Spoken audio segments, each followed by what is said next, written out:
Hi, Sarah. Hi, hi, Stephen. How are you doing today? Thank you so much for being with us. No worries. Real pleasure and looking forward to this chat with you. Wonderful.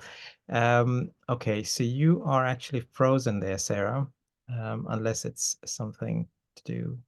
It could be broadband.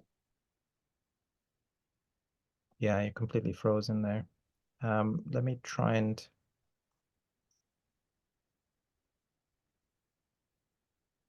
I'm going to take you out of panelist mode and bring you back in.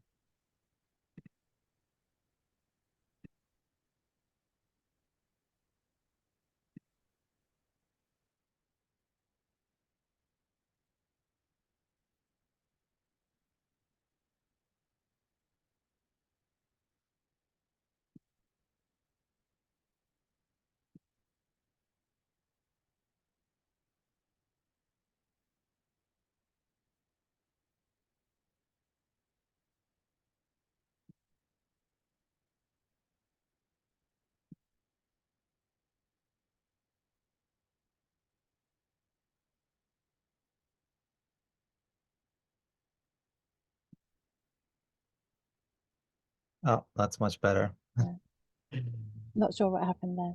That's okay. We're in this world of The joy of live. technology. Yeah, Well, no, Sarah, thank you so much, as I was saying, for joining us today.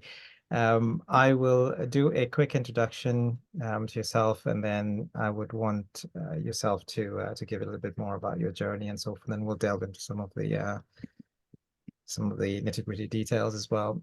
So Sarah Sinclair, welcome. Sarah is a co-founder of a consulting and technology firm focused on bridging gaps in the financial services industry.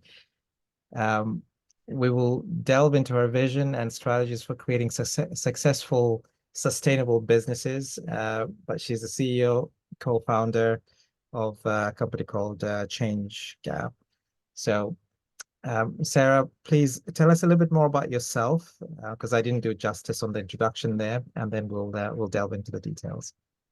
no worries. So, I really like your approach to this. You're giving your time and energy to, really, really important subjects. So, something that's very close to my heart. And so, just to explain, I have a very interesting background, if you like. My early career was folding statements for a bank, and then I went into computer science, and have never looked back. And I actually left technology to, um, go into the business side to really see what the customer perspective was to help build better technology. And really, the business that I started 4 years ago is all about that bridging technology and business. And the reason that I chose that as an area is I just saw the waste of money and time and energy grow and grow and grow, especially against the backdrop of increasing regulation, which is a headache for any regulated firm in financial services, but equally outside. We hear consistently that it's actually all the same. Regulation is complex and challenging. And seeing that technology is playing an increasing role, spreadsheets are great, but they really aren't up to the job. That relationship between business and technology is key. So our business does consulting that really gets alongside businesses and understands their pain points, which really then leads nicely into technology, tech advisory, and being able to offer alternative solutions. So we build our own technology, and we also connect in other people's technology to create greater value propositions. And then the third pillar of what we do in ChangeGap is a business that we are actually just about to take out of stealth mode and spin out into the industry. And that's all around collaboration. So what we saw is that the original pain point, that I saw around this waste and gaps in terms of regulation and business and technology, um, all the technology solutions that are out there they're not kind of getting in and embedded. And yet there's businesses that are desperate for this technology, but they don't know how to approach it. They don't trust it. They don't know how to engage. They're too busy. So that collaboration initiative is directly to address that. So we're working with regulators, trade bodies, vendors, consultancies, academia, the whole ecosystem. So in a nutshell, that's what we do. Yeah.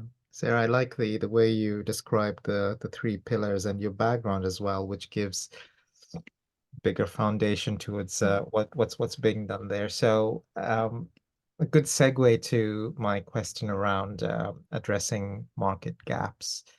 So you've co-founded the company with that mission to address these specific gaps, and they keep evolving. In the financial services industry, I would think that you'd be expanding to other sectors as well. Can you share some of those critical gaps, which you kind of outlined in a bit, but how does your company approach, and how does that differ from, traditional consultancies? Mm. Because everybody seems to be doing the same thing, or at least that's a perception. Yeah, that's a very good point actually. So coming to market was a journey in itself. So I'd had the idea for a few years. It was a question of when. And for anyone who's got children out there, when is the right time to have a child? Possibly never, but uh, um, yeah, certainly it wasn't a good time for me to start a business. Layer on top of that, 1 month after COVID started, so that was a real challenge. But it got to a point where I felt a level of compulsion. Is it mixture of conviction of ideas, but also a moral compulsion because I don't like seeing waste. I don't like people being under the amount of stress that you see in these organizations. People that really want to do a great job, but just are hampered by these failed implementations and so on. So I had the idea to come to market as a reg tech. We had put in solutions as part of the work we did um, in recovering, turning around regulatory programs, done it a handful of times and thought this is silly. Let's create a product, a cloud native product. Mm. But when I had a quick look across the industry, I thought there's a jungle out there.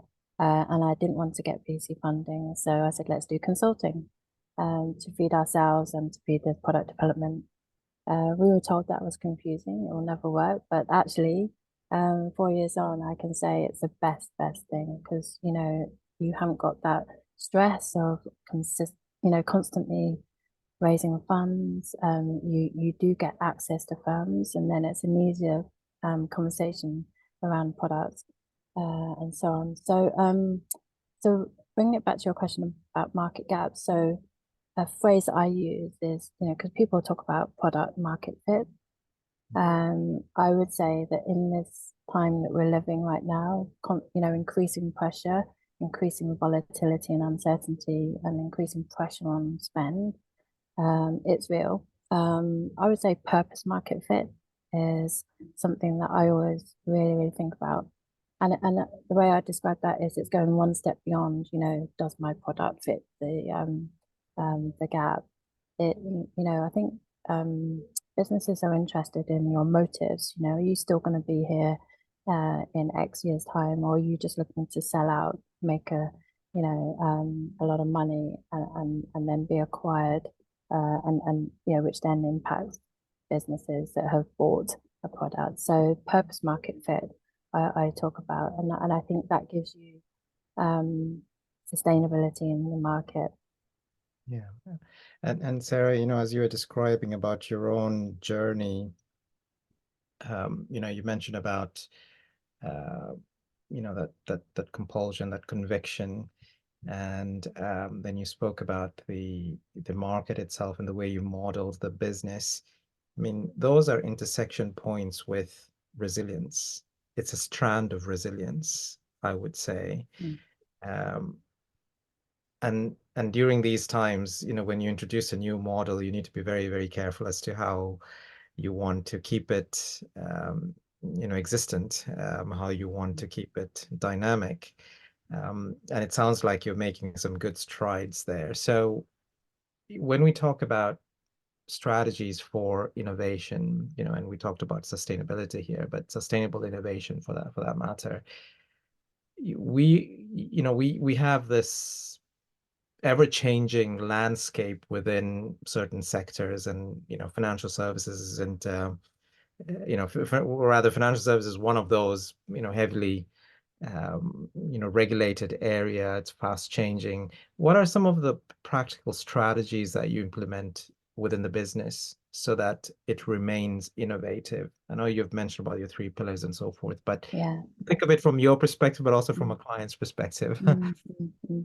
Yeah, it's a great question. And actually, I realize I didn't answer your first question wholly, but it's interesting because those two questions do really relate. So, you mentioned about everyone seeming to do the same thing, and that's exactly what I saw.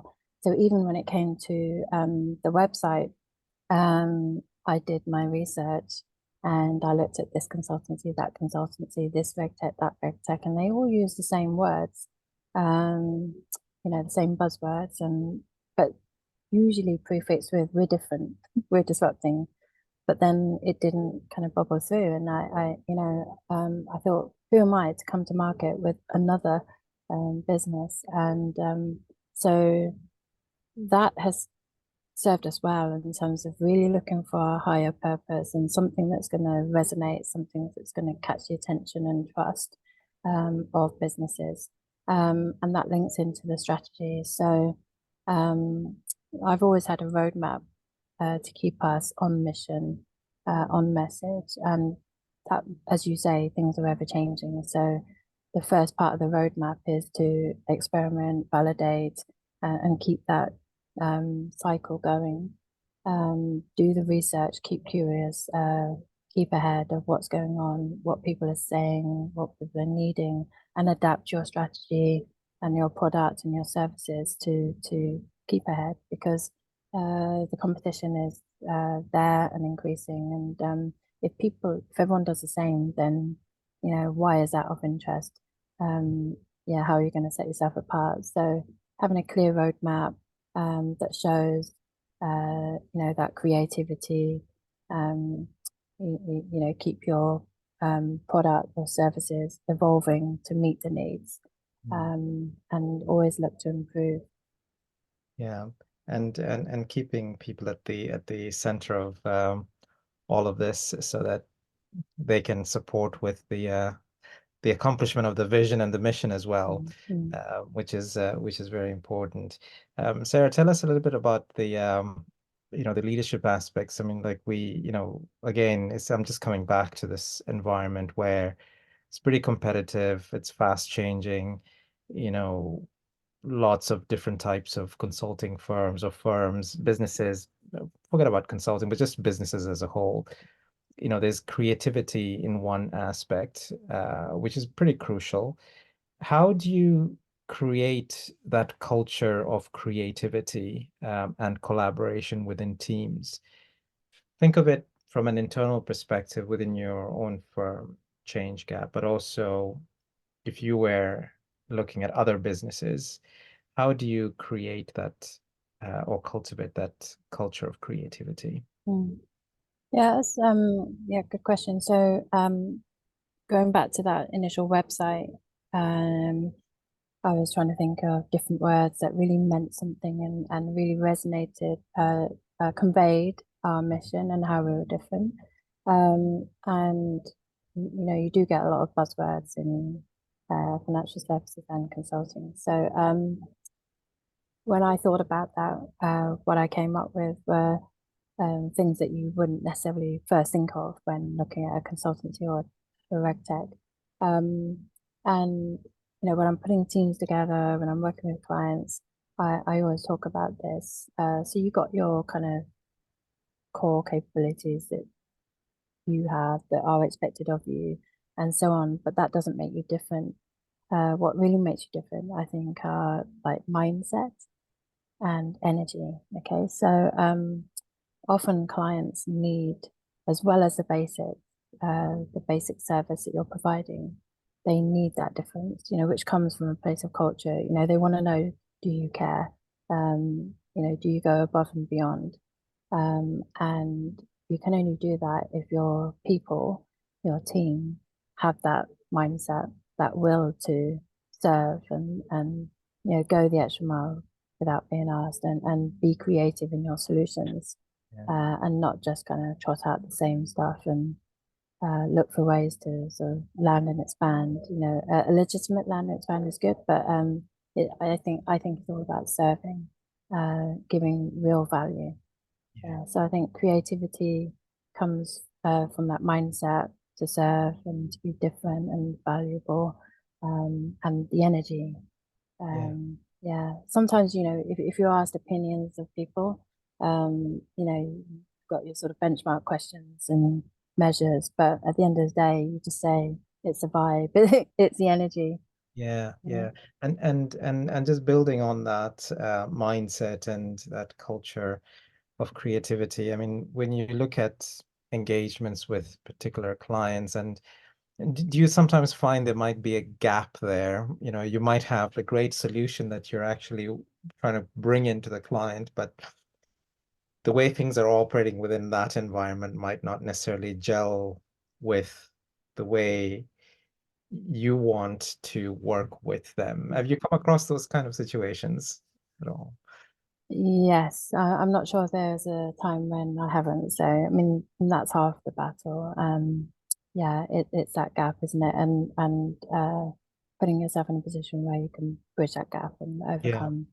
yeah, and yeah, because that's an important aspect. I mean, like I've had lots of experiences in this as well, where you're coming and you're trying to modify certain mindsets so that you can actually get the best of Mm, outcomes, right? mm, So, right. um, So yeah, okay, yeah, delightment. Yeah. Mhm. yeah, no, no, I get what you're saying. Um, Yeah. I was that wondering if you wanted an example rather than just a yes or yeah, no. if you can, Yeah, if you yeah, yeah, can, yeah. if you Sorry. have an example, So yeah, and so people talk about project, program management, and change management fairly interchangeably, but I always look at my role and that of my team working with me, in each situation as to, how can you do what's needed, but the higher level stuff that really does make a difference, and that's the change management rather than just managing a project or a process. And that's where you can bridge the gap. So I often say to people that, my role in leading engagements and teams on those engagements is about finding and understanding those gaps and bridging them. And it's like coaching, So yeah, I'm not a coach, but I do coach, and it's really important. And you can't expect to achieve that as well as a project or whatever you're there to do all at once. You've got to kind of build it over time. But it's really important to identify those opportunities, because then when you leave, they're in a better place and they're yeah, able to. It's like teach a man to fish, or yes, teach a person to fish. We should make it now. Leave them in a better place, and that's where that gap is really important to understand and to be able to bridge. yeah. And I'll add one more thing to that one is the conversations you have with those organizations. You might have to do that multiple times. What was that saying? You have to have a conversation 7 times before it's actually Mm. kind of Yeah, understood and kind of yeah, embedded into the individual. I mean, obviously, if it's a good thing that you're trying to yeah. get them to agree or accept or That's right. Yeah. So you sow the seed, then you water it, nurture it, and so on. yeah, And but then equally, because I'm thinking about another example we had, which wasn't a happy situation, and but I realised that there were greater things at play, and my place there wasn't to achieve the happy outcome, but more just to do what I could, and so I think being able to recognise and act accordingly rather than to fight and to get frustrated. I think that's really key too. yeah, yeah. And that is one of the strands of that resilience, and it's the courage to restrain or put yourself forward, and how you bring that to, because that could be really tough types of conversations, right? And that's where, leadership comes into play. Okay, Sarah, I wanted to talk about a little bit more about future of financial services. So my understanding is you're more focused on financial services. Is that a fair statement, or are you looking cross-sector? Another interesting question, because we are, but only because that's where, we have the majority of experience. But equally, that's because of the way people like to box you. So we have non-financial services clients, and we're doing exactly the same type of work. And we put on an ESG event in Singapore, and I invited someone that worked for a leading cosmetics firm, and she said at the end, we've got exactly those same problems, So yeah, and if you look at RegTech, it's very much across uh, industries, so Cross-sector. any regulated industry. So I think that's the exciting thing. To be able to embrace that and learn, right? Financial services has so much to learn from other industries. So I'm very passionate about that. Yeah. Sarah, tell us a little bit more about the, some of the things that are happening in the, across industries. We talk about automation, we talk about ESG, which you just mentioned here now. There's AI as well, RegTech or regulatory type of solutions cross, cross sector. Tell us about some of the future things and how you're kind of embedding that into your practice Mm. with Yeah, potential yeah, yeah. clients. Yeah,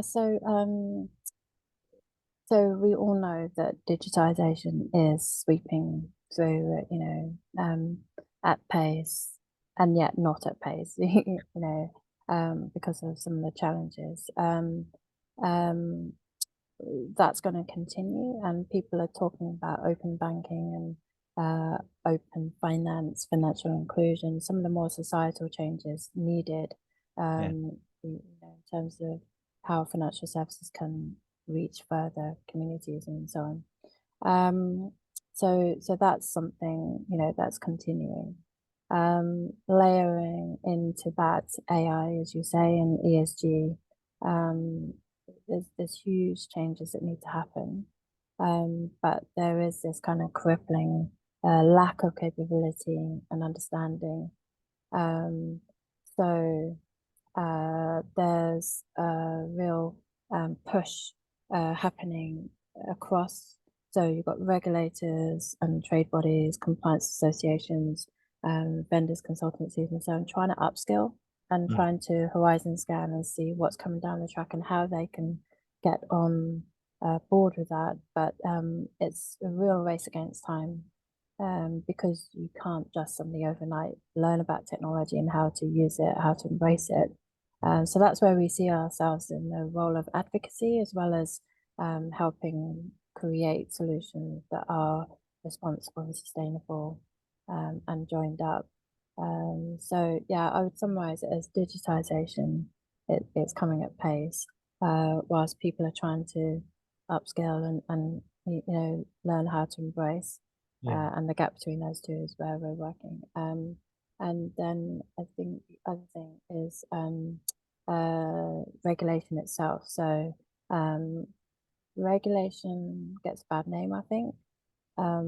Our message is always do what's right for your business, because if you do, you're largely going to be compliant. Don't just do it because, to tick a box and then do something else in your business. The regulation is not going anywhere. If you think about crypto and some of the edge cases, huge amounts of regulation. But I think as an industry and other industries, we can get ahead and work with regulators to, for better outcomes. Yeah, and that's true. If you're doing your business right, then you shouldn't really be worried about, regulation. If you increase your, our all ways of looking at maturity, business maturity, you're on a scale of 1 to 5. Hey, aim for the 5, and then you're regulated. Just bring Yeah, in all the exactly. checks and balances, Yeah, right? yeah, yeah. It's a And bit if you like don't the have that in place, then put measures in place, yeah, but do it for the business, not because exactly. somebody's asking, as you That's said. right. Yeah, yeah, yeah. it's like a parent saying to a child, "Be good," because we're watching you. No, you should learn to sort of want to be good Yeah, and be happy. yeah. Sarah, we're coming to a close very shortly here, but I know you gave a lot of examples here and some strategies around building, embedding, creating innovation as well, international expansion.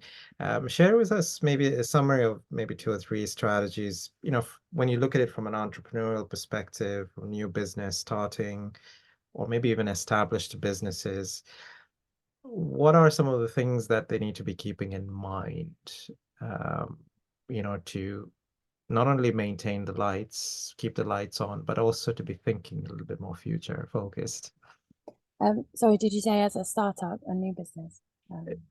Whether it's a new business or even an established business. Right, yeah. Yeah, it's interesting. So, I would say it's about looking to the future, that horizon scanning and, Yeah. Yeah. trying to keep ahead, rather than head in sand.